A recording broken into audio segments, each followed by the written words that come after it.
Hello, class. We've come to the very last lecture and recording for this course. So this is the last reflection in the fifth ideal, and it's titled Sexual Adjustments in Marriage Reflection, and this is the last one, at Shulamit's country home. Let's look at chapter 8, verse 8. We have a little sister, and she has no breasts. What shall we do for our sister on the day when she is spoken for? In this final section, Shulamit arrives home with Solomon. She begins conversing with her brothers concerning her little sister. In this verse, we learn that Shulamit has a younger sister. By describing her as not having breasts, Shulamit is stating that her sister is still very young and without sexual development, and so there is no need for concern at this present time. But the question is, what will be done to protect her chastity when she is older? Thus, Shulamit shows concern for the sexual development of her sister, and even more so that her sister remain pure and chaste. On the day when she is spoken for refers to the day suitors come courting her. And you can see in 1 Samuel 25:39 that in another place for the same kind of reference. Verse 9 says, if she is a wall, we will build on her a battlement of silver. But if she is a door, we will barricade her with planks of cedar. The brothers answer Shulamit's question of concern for their little sister. In the ancient world, brothers often served as the nearest guardians and counselors of the sister. In answer to Shulamit, the brothers exert their authority by explaining that if the younger sister proves to be a wall that is inaccessible to seduction, she will be rewarded by them. So if the sister is such a wall, withstanding all immoral assaults, they will adorn her with silver, giving her the highest honor that she will deserve for her purity.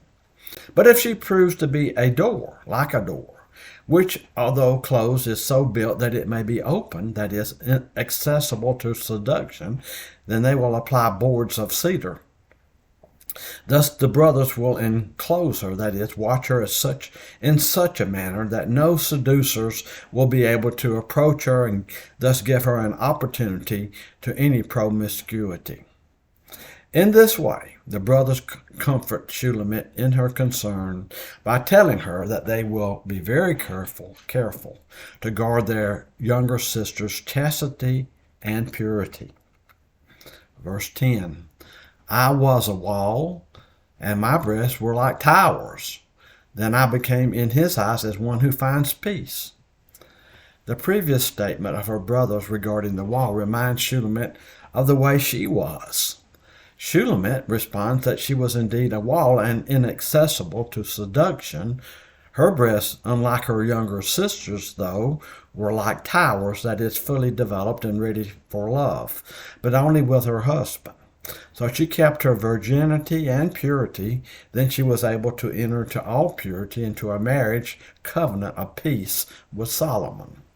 Shulamit now begins to see the reason behind what appeared like harsh treatment by her brothers. They were actually concerned for her chastity and wished to keep her pure for her future mate. At times this required what appeared as harsh treatment from her brothers. Verses 11 and 12. Solomon had a vineyard at Baal-hamon. He entrusted the vineyard to caretakers. Each one was to bring 1,000 shekels of silver for its fruit. My very own vineyard is at my disposal. The 1,000 shekels are for you, Solomon, and 200 are for those who take care of its fruit.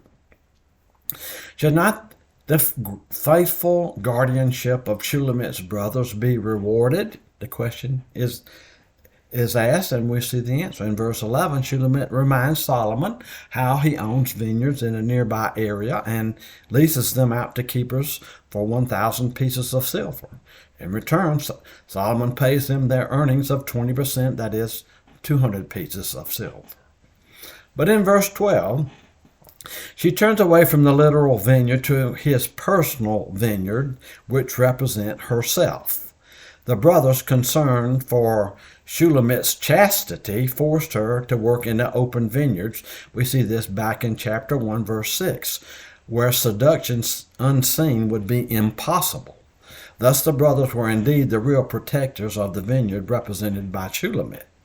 Therefore, Solomon was in debt to her brothers because they were the protectors of her innocence. They should be rewarded. Solomon has 1,000, that is, Shulamit herself. Her brothers have earned their 200, even as the keepers of the literal vineyard received theirs. And so, Shulamit provides the sustenance for her family out of her new wealth. Solomon does not specifically answer this request, but the tone of the passage is that he responds favorably. Verse 13 and 14. O you who sit in the gardens, my companions are listening for your voice. Let me hear it. Hurry, my beloved, and be like a gazelle or a young stag on the mountains of spices. Solomon now asks Shulamit to gratify the friends of her youth and sing a song as she used to in the past. These friends are the friends of her youth when she was a shepherdess and keeper of her family vineyards. And call her the one who sit in the gardens. Solomon refers to her as the one very much at home in the present surroundings. She is a country girl, and she is nature's child.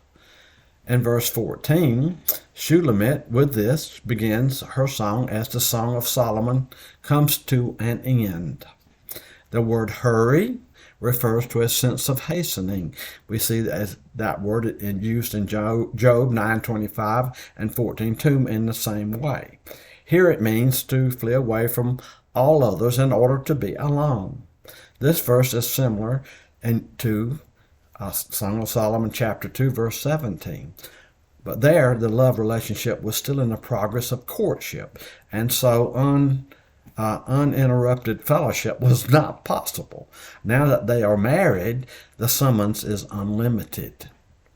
Thus, Solomon and Shulamit, go outside to do that which they had planned to do in earlier reflections, as we see in chapter 7, verses 12 through 13, and chapter 8, verse 1, and they disappear into the flowery hills.